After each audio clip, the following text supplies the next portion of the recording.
ನಮಸ್ಕಾರ. ನ್ಯೂಸ್ ಅವರ್ಗೆ ತಮ್ಮೆಲ್ಲರಿಗೂ ಕೂಡ ಆಧಾರದ ಸ್ವಾಗತ. ನಾನು ರಂಗನಾಥ್ ಭಾರದ್ವಾಜ್. ಪ್ರತಿದಿನ ನ್ಯೂಸ್ ಅವರ್ ರೀತಿಯಲ್ಲಿ ಅಲ್ಲ ಇವತ್ತು, ಯಾಕಂದರೆ ಇವತ್ತು ಒಂದು ವಿಶೇಷ ನ್ಯೂಸ್ ಅವರ್. ಇವತ್ತು ನಾವು ವಿಶೇಷವಾಗಿ ನಿಮಗೆ ಸಮೀಕ್ಷೆಯ ಬಗ್ಗೆ ಹೇಳ್ತಾ ಇದ್ದೀವಿ. ಜನರ ನಾಡಿ ಮಿಡಿತ ಅನ್ನುವಂಥದ್ದೇನು, ಜನರ ಒಲವು ಯಾವ ಕಡೆಗಿದೆ, ಅವರ ನಿಲುವೇನು, ಅದನ್ನು ಒಂದು ಸ್ವಲ್ಪ ನಾವು ಅಧ್ಯಯನ ಮಾಡಿದ್ದೀವಿ. ಅದನ್ನು ನಿಮ್ಮ ಮುಂದಿಡುವಂಥ ಒಂದು ಪ್ರಾಮಾಣಿಕ ಪ್ರಯತ್ನ. ಇದಕ್ಕೆ ಸಂಬಂಧಪಟ್ಟ ಹಾಗೆ ಮಾತಾಡಲಿಕ್ಕೆ ತಜ್ಞರು ನಮ್ಮ ಜೊತೆಗಿದ್ದಾರೆ, ರಾಜಕೀಯ ಪಕ್ಷಗಳ ಮುಖಂಡರು ನಮ್ಮ ಜೊತೆಗಿದ್ದಾರೆ. ಅವರೆಲ್ಲರ ಜೊತೆಗೂ ಕೂಡ ಚರ್ಚೆ ಮಾಡುವಂಥದ್ದು. ಈ ಮುಖಾಂತರ ಚುನಾವಣೆ ಇನ್ನೇನು ಕೆಲವೇ ದಿನಗಳು ಬಾಕಿ ಇರುವಂಥದ್ದು. ಇಂಥ ಸಂದರ್ಭದಲ್ಲಿ ಜನರ ಒಲವು ನಿಲುವು ಯಾವ ಕಡೆಗಿದೆ ಅಂತ ತೋರಿಸುವಂಥ ಒಂದು ಪುಟ್ಟ ಪ್ರಯತ್ನ ಸುವರ್ಣ ನ್ಯೂಸ್ ಮಾಡ್ತಾ ಇದೆ. ಅದು ನ್ಯೂಸ್ ಅವರ್ ಮುಖಾಂತರ ಸಾಕಷ್ಟು ಮಾತಾಡೋದಿದೆ. ಅದಕ್ಕಿಂತ ಮೊದಲು ಹೆಡ್ಲೈನ್ಸ್ ನೋಡೋಣ.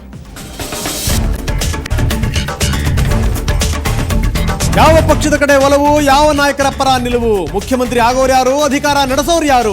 C4 ಸುವರ್ಣ ನ್ಯೂಸ್ ಸಮೀಕ್ಷೆಯಲ್ಲಿ ಫುಲ್ ಡೀಟೈಲ್ಸ್.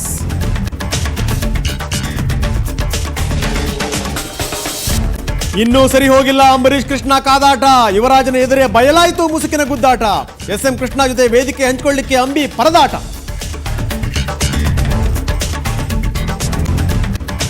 ಮಂಡ್ಯದಲ್ಲಿ ರಾಹುಲ್ ಇಂಗ್ಲಿಷ್ನಲ್ಲಿ ಹೇಳಿದ್ದೊಂದು, ಕನ್ನಡ ಭಾಷಾಂತರದಲ್ಲಿ ಆಗಿದ್ದೊಂದು. ಉತ್ತಮ ಭಾಷಾಂತರಕಾರರನ್ನು ಇಟ್ಕೊಳ್ಳದಷ್ಟು ದರಿದ್ರನ ಕಾಂಗ್ರೆಸ್ಗೆ.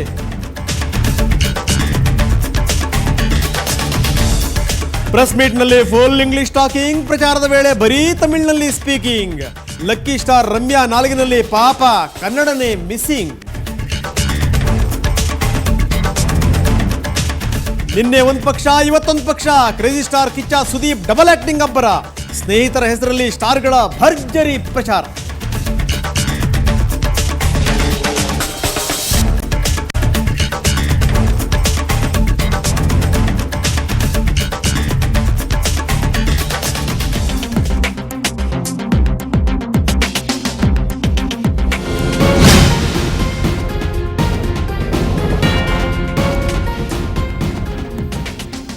ಜನಾಭಿಮತ ತಾಜಾ ಸಮೀಕ್ಷೆಗೆ ಮತ್ತೊಮ್ಮೆ ತಮ್ಮೆಲ್ಲರಿಗೂ ಕೂಡ ಸ್ವಾಗತ. ನಾನು ಆರಂಭದಲ್ಲೇ ಹೇಳಿದೆ, ಒಂದಷ್ಟು ವಿವರಗಳನ್ನು ನಾವು ಕಲೆ ಹಾಕೊಂಡು ಬಂದಿದ್ದೀವಿ ಎನ್ನುವಂಥದ್ದು. ಅಂದರೆ ಜನರ ನಾಡಿ ಮಿಡಿತ ಏನು, ಜನ ಏನು ಹೇಳ್ತಾರೆ, ಯಾವ ಪಕ್ಷದ ಕಡೆಗೆ ಅವರ ಒಲವು ನಿಲುವು, ಇದೆಲ್ಲದರ ಬಗ್ಗೆ ಒಂದಷ್ಟು ವಿವರಗಳನ್ನು ಹೊತ್ತು ನಿಮ್ಮ ಎದುರುಗಡೆ ಬಂದಿರುವಂಥದ್ದು.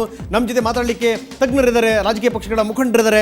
ಅವರ ಅನಿಸಿಕೆ ಅಭಿಪ್ರಾಯಗಳೇನು ಅದೆಲ್ಲದನ್ನು ಕೂಡ ತಿಳಿಸೋದ್ರ ಜೊತೆಗೆ ಜನರ ನಾಡಿ ಮಿಡಿತ ಅನ್ನುವಂಥದ್ದೇನು, ಜನರ ಒಂದು ಮನೋಭಾವನೆ ಏನು ಅನ್ನುವಂಥದ್ದು, ಯಾವ ಪಕ್ಷದ ಕಡೆಗೆ ಅವರ ಒಲವು ಹೆಚ್ಚಾಗಿದೆ, ಜೊತೆಗೆ ಯಾರು ಮುಖ್ಯಮಂತ್ರಿ ಆಗಬೇಕು ಅಂತ ಬಯಸ್ತಾರೆ ಜನಗಳು. That is very important point. ಅದನ್ನು ಕೊನೆಯದಾಗಿ ನಿಮಗೆ ತೋರಿಸ್ತೀವಿ. ನಮ್ಮ ಜೊತೆಗೆ ಇವತ್ತು ಮಾತಾಡಲಿಕ್ಕೆ ವಿಶ್ವೇಶ್ವರ್ ಭಟ್ ಇದ್ದಾರೆ, ಕನ್ನಡಪ್ರಭ ಮತ್ತು ಸುವರ್ಣ ನ್ಯೂಸ್ನ ಮುಖ್ಯ ಸಂಪಾದಕರು. ವಿಶ್ವೇಶ್ವರ್ ಭಟ್, ಕಾರ್ಯಕ್ರಮಕ್ಕೆ ತಮಗೆ ಸ್ವಾಗತ.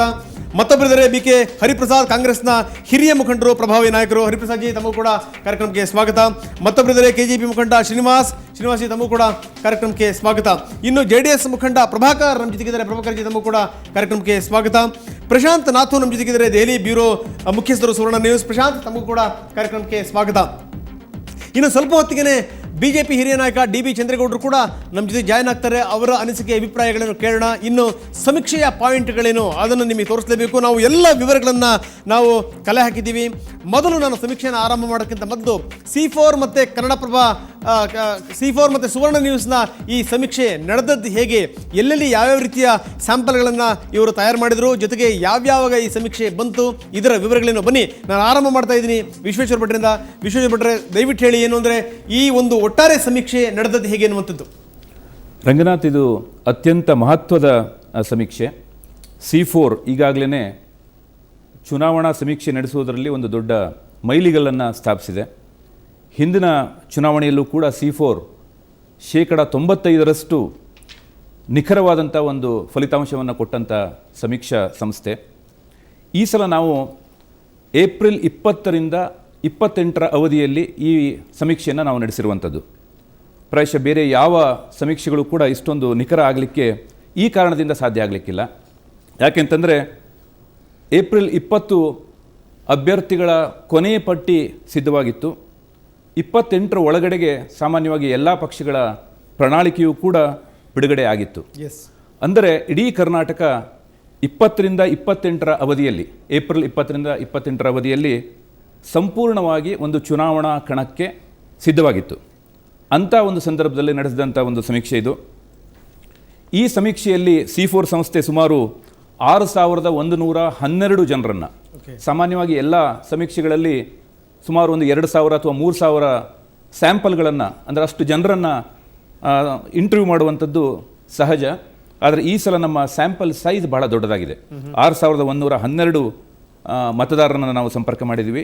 ಅದರಲ್ಲಿ 268 ಅರ್ಬನ್ ಮತ್ತು 887 ರೂರಲ್ ಏರಿಯಾಗಳಲ್ಲಿ, ಲೊಕೇಶನ್ಗಳಲ್ಲಿ ನಾವು ಇದನ್ನು ಈ ಸಮೀಕ್ಷೆ ಮಾಡಿರೋದರಿಂದ ಇದಕ್ಕೆ ಪ್ರಾತಿನಿಧಿಕವಾಗಿ ಇದಕ್ಕೆ ಹೆಚ್ಚಿನ ಒಂದು ಮಹತ್ವ ಇದೆ ಅಂಥೇಳಿ ನಾನು ಭಾವಿಸಿದ್ದೇನೆ. ಮತ್ತು ಇದರಲ್ಲಿ ಎಲ್ಲ ಪಕ್ಷಗಳ ಪ್ರಣಾಳಿಕೆಯನ್ನು ನಾವು ಮುಖ್ಯವಾಗಿ ತೆಗೆದುಕೊಂಡಿರುವಂಥದ್ದು, ಹಾಗೆ ಎಲ್ಲ ಪಕ್ಷಗಳ ಅಭ್ಯರ್ಥಿಗಳ ಒಂದು ಅಂಶವನ್ನು ಕೂಡ ನಾವು ಇದರಲ್ಲಿ ಮುಖ್ಯವಾಗಿ ಪರಿಗಣಿಸಿದ್ದೇವೆ. ಮತ್ತು C4 ಸಂಸ್ಥೆ ಹೇಳಿದ ಹಾಗೆ ಇದರಲ್ಲಿ ಒಂದು ಕೇವಲ 2% ಎರರ್ ಅಷ್ಟೇ ಇರಬಹುದು.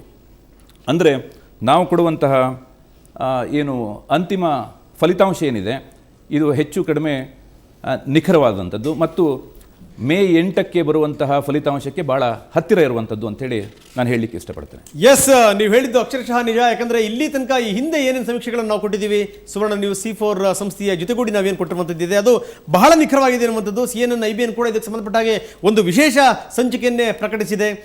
ಅದರಲ್ಲಿ ಹೇಳಿದೆ, ಅದರಲ್ಲಿ ಎಲ್ಲ ಸಮೀಕ್ಷೆಗಳಿಂದ ಅತ್ಯಂತ ನಿಖರವಾಗಿರುವಂಥದ್ದು, ಬಹಳ ಹತ್ತಿರವಾಗಿರುವಂಥದ್ದು ಸಮೀಕ್ಷೆ ಅಂತಂದರೆ ಅದು ಸುವರ್ಣ ನ್ಯೂಸ್ ಸಮೀಕ್ಷೆ ಅನ್ನುವಂಥದ್ದು. ಸೊ ಹೀಗಾಗಿ ಸುವರ್ಣ ನ್ಯೂಸ್ ಸಮೀಕ್ಷೆ ಅನ್ನುವಂಥದ್ದು ಏನಿದೆ ಅದನ್ನು ಜನ ನಂಬುತ್ತಾರೆ, ಯಾಕಂದರೆ ಅದು ವಾಸ್ತವಕ್ಕೆ ಬಹಳ ಹತ್ತಿರವಾಗಿರುತ್ತೆ ಅನ್ನುವಂಥದ್ದು. ಬನ್ನಿ ಹಾಗಾದರೆ ನಾನು ಶುರು ಮಾಡ್ತಾ ಇದ್ದೀನಿ ಗ್ರಾಫಿಕ್ಸ್ ಮುಖಾಂತರ. ಯಾರ್ಯಾರ ಒಲವು ಯಾವ್ಯಾವ ಕಡೆಗೆ, ನಮ್ಮ ಮೊದಲನೇ ಪ್ರಶ್ನೆ, ಕ್ಷೇತ್ರದಲ್ಲಿ ಸ್ಪರ್ಧೆ ಮಾಡಿರುವಂಥ ಎಲ್ಲ ಅಭ್ಯರ್ಥಿಗಳ ವಿವರ ಗೊತ್ತಿದೆಯಾ ಅನ್ನುವಂಥದ್ದು ನಮ್ಮ ಮೊದಲನೇ ಪ್ರಶ್ನೆ ಆಗಿತ್ತು. ನೀವು ನೋಡ್ತಾ ಇದ್ದೀರಿ, ಗ್ರಾಫಿಕ್ಸ್ ಮುಖಾಂತರ ಕೂಡ ನಾವು ತೋರಿಸ್ತಾ ಇದ್ದೀವಿ. ಕ್ಷೇತ್ರದಲ್ಲಿ ಸ್ಪರ್ಧೆ ಮಾಡಿರುವಂಥ ಎಲ್ಲ ಅಭ್ಯರ್ಥಿಗಳ ವಿವರ ನಿಮಗೆ ಗೊತ್ತಿದೆಯಾ ಅಂತ. ಯಾಕಂದರೆ ಬಹಳಷ್ಟು ಸಂದರ್ಭಗಳಲ್ಲಿ ಎಲ್ಲರೂ ಕೂಡ ಗಮನಿಸಿರುವಂಥ ಸಂಗತಿ, ಯಾರ್ಯಾರು ಸ್ಪರ್ಧೆ ಮಾಡಿರ್ತಾರೆ ಆ ಅಭ್ಯರ್ಥಿಗಳ ಗುರುತು ಪರಿಚಯ ಇರೋದಿಲ್ಲ. ಇದಕ್ಕೆ ಸಂಬಂಧಪಟ್ಟ ಹಾಗೆ ನಾವು ಕೂಡ ಒಂದು ವರದಿ ಮಾಡಿದ್ದೀವಿ. ಕ್ಷೇತ್ರದ ಜನಗಳನ್ನು ಕೇಳಿದ್ದೀವಿ. ಬಹುತೇಕ ಜನಗಳು ನಮಗೆ ಗೊತ್ತಿದೆ ಅಂತಾರೆ, ಇನ್ನು ಕೆಲವರು ಗೊತ್ತಿಲ್ಲ ಅಂತಾರೆ. ಈಗಂತೂ ಬಹಳಷ್ಟು ದೊಡ್ಡ ಸಂಖ್ಯೆಯಲ್ಲಿ ಜನ ಸ್ಪರ್ಧೆ ಮಾಡಿರೋದ್ರಿಂದ ಯಾವ್ಯಾವ ಅಭ್ಯರ್ಥಿಗಳ ವಿವರಗಳು ಅದು ಜನರಿಗೆ ತಿಳ್ಕೊಳ್ಳುವಂಥದ್ದು ಸ್ವಲ್ಪ ಕಷ್ಟನೇ. ಆದರೂ ಕ್ಷೇತ್ರದಲ್ಲಿ ಸ್ಪರ್ಧೆ ಮಾಡಿರುವಂಥ ಎಲ್ಲ ಅಭ್ಯರ್ಥಿಗಳ ವಿವರ ಗೊತ್ತಿದೆಯಾ ಅನ್ನಲಿಕ್ಕೆ ಅಂತ ಕೇಳಿದಂಥ ಪ್ರಶ್ನೆಗೆ ಬಹಳ ಒಳ್ಳೆಯ ಉತ್ತರ ಬಂದಿದೆ. ಹೌದು ಅಂತ ಹೇಳಿದಂಥವ್ರು 100ಕ್ಕೆ 55ರಷ್ಟು ಮಂದಿ, ಇಲ್ಲ ನಮಗೆ ಗೊತ್ತಿಲ್ಲ ಅಂತ ಹೇಳಿದಂಥವ್ರು 100ಕ್ಕೆ 45ರಷ್ಟು ಮಂದಿ.